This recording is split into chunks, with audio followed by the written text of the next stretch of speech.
Le sujet d'aujourd'hui est l'avancement des priorités de l'administration Trump en Afrique subsaharienne. Aujourd'hui, nos deux intervenants sont des représentants des États-Unis, le conseiller principal Mossad Boulos et le chef principal du Bureau des Affaires africaines. Sur ce, je vous cède la parole à tous les deux. Merci. Merci beaucoup. Merci beaucoup d'être ici. C'est un grand plaisir d'être avec vous. Cette semaine a été extrêmement chargée pour nous tous. Et nous avons travaillé sur un certain nombre de questions, en particulier les conflits et leur résolution. Malheureusement, comme nous le savons tous, il y en a un assez grand nombre sur le continent africain.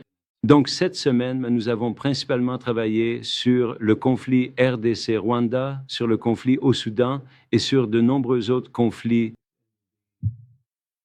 dans la Corne de l'Afrique et dans cette sous-région. En plus de la Libye, nous avons organisé mardi une conférence sur la Libye. Hier, nous avons participé à une conférence sur le Soudan avec l'UE, l'UA et d'autres membres. Je veux dire, d'autres partenaires s'étaient également joints à nous, comme les Émirats arabes unis et l'Égypte. Juste avant cela, nous avons également eu une réunion quadripartite sur le Soudan au niveau ministériel avec le secrétaire Rubio. Nous avons donc été très occupés principalement par ces trois sujets, mais aussi par plusieurs autres conflits dans la région. Je serai donc ravi de répondre à vos questions, Monsieur l'ambassadeur. Merci, conseiller principal Boulos, et merci à vous tous. Ravi d'être ici. Cela a été une semaine chargée pour les affaires africaines, avec un engagement important du secrétaire adjoint, du sous-secrétaire aux affaires politiques, du conseiller principal Boulos et de moi-même. Je ne vais pas répéter tout le programme des réunions car je pense que vous y avez tous accès. Le secrétaire a eu une très longue réunion avec le président Ruto hier soir qui a été très positive.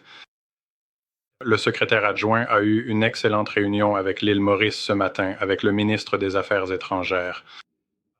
L'île Maurice est très enthousiaste à l'idée d'accueillir le sommet d'affaires États-Unis-Afrique l'année prochaine, après celui qui s'est tenu en Angola plus tôt cette année et qui a été un grand succès. C'est donc ce qui a principalement occupé ma semaine. Comme vous le savez, je me suis exprimé plus tôt cette semaine au Conseil de l'Atlantique sur l'énergie en Afrique, en insistant vraiment sur le fait de faire de l'Afrique et des États-Unis le centre de l'énergie, et ce, dans les deux sens.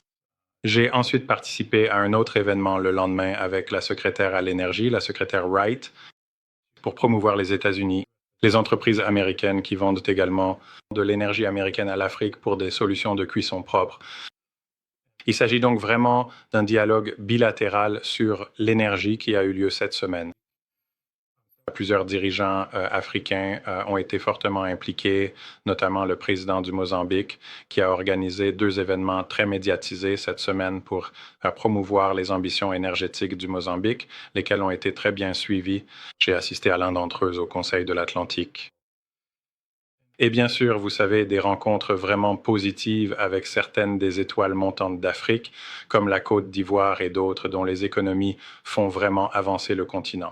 Nous sommes donc enthousiastes à propos de notre politique africaine qui est très axée sur la croissance et les opportunités pour les entreprises américaines.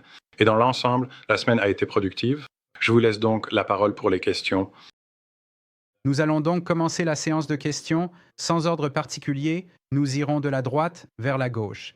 Merci beaucoup, Julian Piquet. Je travaille pour The Africa Report et Jeune Afrique, basé à Washington, D.C., avec des bureaux à Paris.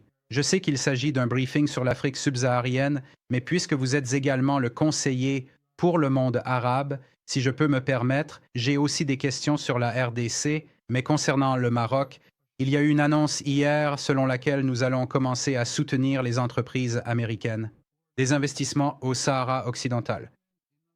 J'aimerais que vous nous expliquiez un peu comment nous en sommes arrivés là et quelle est l'importance de cette décision. Est-ce que cela concerne l'Exim, la DFC? Qu'est-ce que cela signifie concrètement? Concernant la RDC, vous avez évoqué la question de la paix. Le président Kagame n'est pas présent. Le président de la RDC, lors de son intervention, a utilisé sa tribune pour dénoncer un génocide dans son pays, en nommant les Rwandais. Pouvez-vous nous parler un peu de cette dynamique? Nous avons entendu parler d'une possible rencontre entre les présidents, mais elle ne cesse d'être repoussée. Maintenant, on parle de novembre ou décembre à Washington, D.C. On a l'impression qu'ils sont bloqués à Doha avec le M23 et la RDC. Que se passe-t-il là-bas?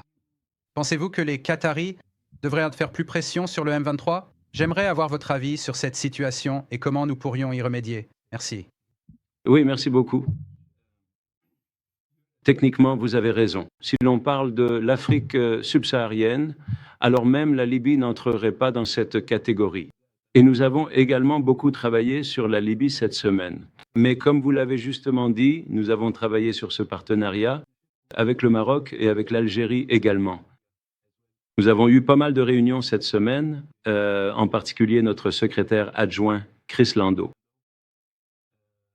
Il a rencontré hier les 2 ministres des Affaires étrangères. Et je rencontre aujourd'hui les 2 ministres des Affaires étrangères également, juste après cette réunion, en fait. Concernant le Sahara occidental et le Maroc en général, pas seulement le Sahara. Le secrétaire adjoint Lando l'a annoncé cet après-midi. L'avez-vous vu? Il a tweeté. Très bien. Nous soutenons donc absolument, nous encourageons et soutenons les investissements américains. Les investissements au Maroc, dans tout le Maroc, ce qui inclut le Sahara. Et nous soutenons pleinement en ce qui concerne le financement de ces projets, en commençant par la DFC, principalement la DFC, mais aussi d'autres institutions, la US Exim Bank et d'autres. C'est la même chose que nous avons fait avec l'Algérie. Nous, pas nécessairement en termes de financement d'investissement spécifique, mais en annonçant. Nous avons récemment annoncé 2 contrats énormes en Algérie avec ExxonMobil et Chevron Texaco sur la fracturation hydraulique. Nous avons également annoncé un très grand et important projet dans le secteur agricole en collaboration étroite avec l'Algérie. Et cela montre bien que notre approche du continent africain en général est une approche réfléchie et stratégique.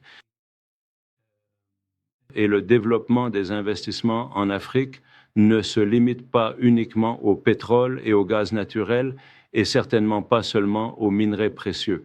Nous finançons, aidons à financer et soutenons toutes sortes de projets dans de nombreux secteurs, en commençant par les infrastructures.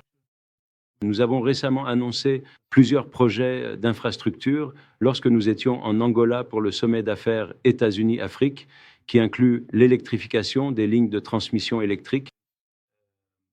Environ 3 milliards de dollars de projets ont été annoncés et signés lors de cet événement. Projets portuaires au Gabon, autoroutes, chemins de fer, ainsi que certains projets en RDC. Je reviens tout juste d'Éthiopie et je suis revenu directement à Anga depuis l'Éthiopie où nous avons discuté de notre soutien au nouveau projet d'aéroport.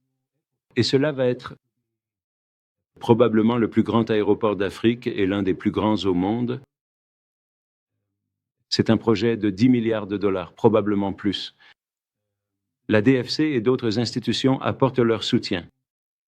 Nous travaillons également en étroite collaboration sur de nombreux projets liés à Boeing.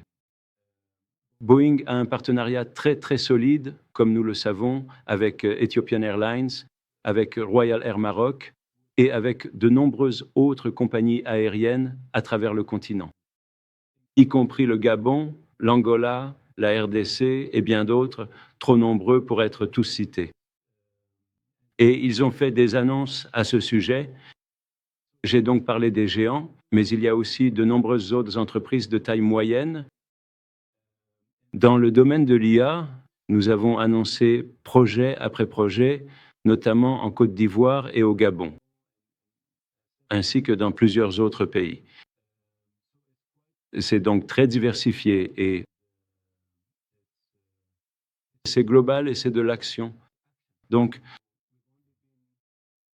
nous ne sommes ici que depuis quelques mois et le président Trump a déjà mis en œuvre sa politique africaine qui passe de l'aide au commerce, qui consiste à établir ces partenariats solides à travers le continent et à les soutenir.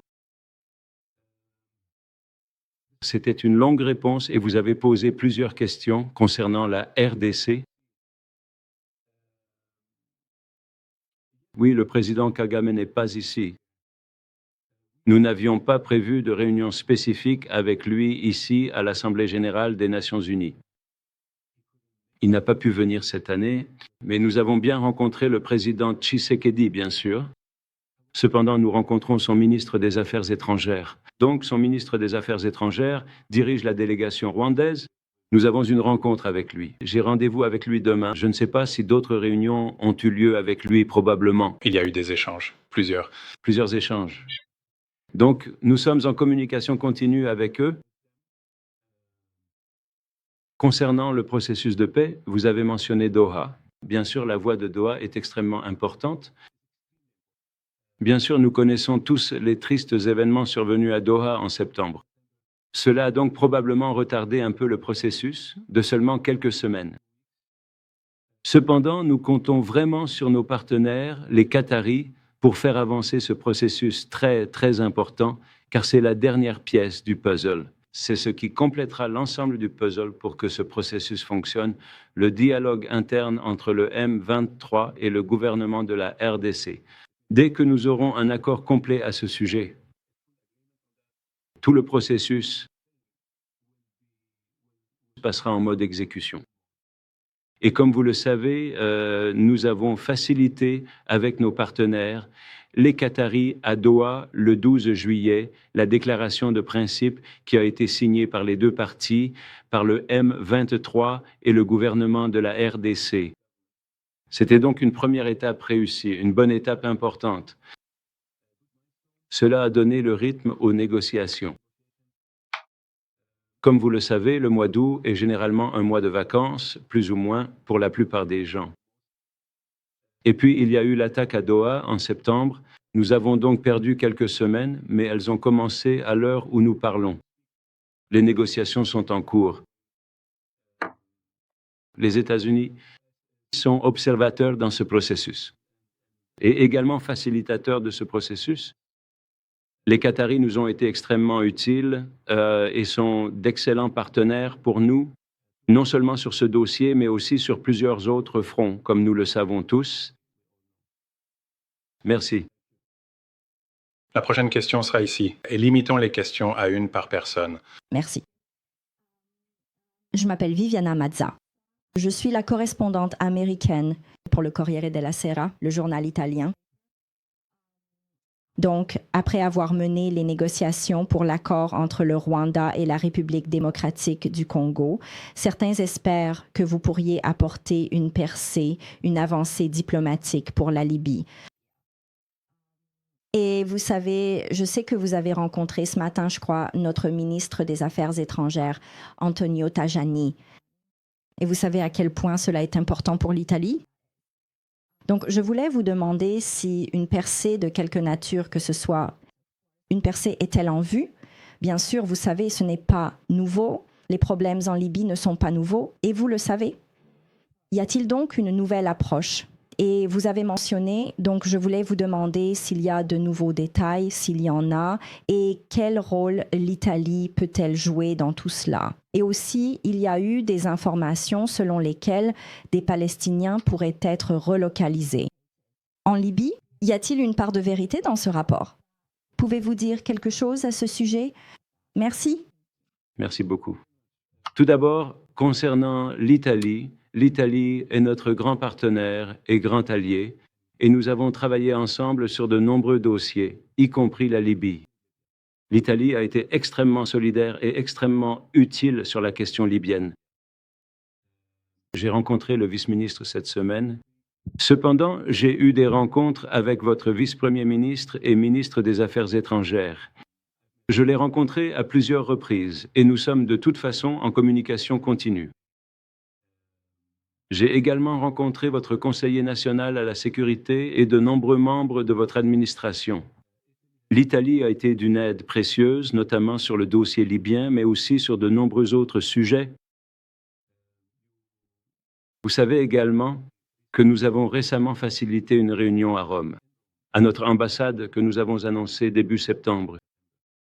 Et nous apprécions énormément le soutien de l'Italie. C'est pourquoi nous poursuivons nos efforts et, comme je l'ai mentionné plus tôt, nous avons organisé mardi une conférence sur la paix en Libye à laquelle ont également participé votre vice-ministre des Affaires étrangères et tous les autres partenaires concernés. Et nous avions également en visioconférence avec nous, Madame, il s'agit de Anna Tate, la représentante spéciale du secrétaire général, et nous soutenons pleinement son rôle, nous soutenons pleinement sa feuille de route. Le principal sujet de discussion était donc la feuille de route de la mission des Nations Unies en Libye. La feuille de route est assez claire et elle est bien sûr très complète. Tout tourne autour de la mise en œuvre, tout concerne les mécanismes à utiliser pour la mettre en œuvre. Cette feuille de route, mais nous sommes tous d'accord sur les objectifs. La Libye doit être unifiée. Il existe plusieurs approches qui peuvent également se mettre en place parallèlement à ce processus complet et global, qui inclut des questions relatives à la Constitution, des questions liées aux élections à différents niveaux, mais surtout législatives et présidentielles. Mais nous savons tous qu'ils ont récemment organisé des élections locales et qu'elles ont été couronnées de succès, même si elles n'ont pas eu lieu partout. Mais partout où ils ont pu organiser ces élections, elles ont été très réussies avec une forte participation, ce qui montre aussi que c'est un signe que les Libyens sont désireux de participer à ce processus démocratique. Nous travaillons donc avec la mission de l'ONU, nous travaillons avec l'Italie et d'autres alliés, y compris la France. Et l'Égypte, la Turquie, les Émirats arabes unis et d'autres, le Royaume-Uni, en vue de la mise en œuvre réussie de cette feuille de route.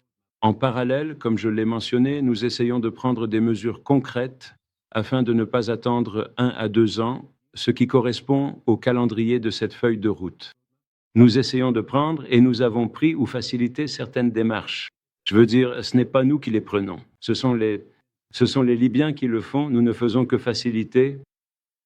Ils ont pris de bonnes mesures vers l'unification de divers aspects de leurs institutions. Juste un exemple rapide, le budget de l'ANOC, le budget national, les questions relatives à leur armée, en particulier en ce qui concerne la lutte contre le terrorisme et ce genre de choses. Donc, ces démarches peuvent se poursuivre et être parallèles pendant que la feuille de route principale est mise en œuvre. Oh, je n'en ai absolument aucune idée. J'ai reçu quelques questions.